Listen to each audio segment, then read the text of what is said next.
ఒక పండిత రామాబాయి, ఒక బ్రాహ్మణ వనిత యేసుక్రీస్తుని స్వరక్షకుడిగా, దేవుడిగా అంగీకరించింది, క్రైస్తవ్యాన్ని స్వీకరించింది. సంస్కృత పండితురాలు. అంతకుముందు ఆమెకి రాని ఆలోచన బైబిల్ చదివిన తర్వాత వచ్చింది, క్రీస్తును ఎరిగిన తర్వాత వచ్చింది. ఈ రోజుకి పండిత రామాబాయి ముక్తి మిషన్ పూణే నగరంలో ఉంది. మీరు వెళ్ళి చూడొచ్చు.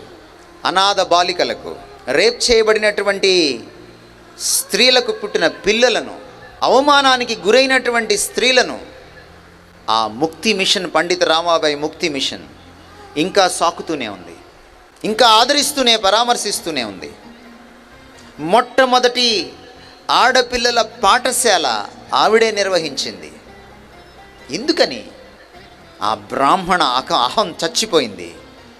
క్రీస్తు అహాన్ని పుణికిపుచ్చుకుంది. తోటి మనిషిని ప్రేమించడం నేర్చుకుంది.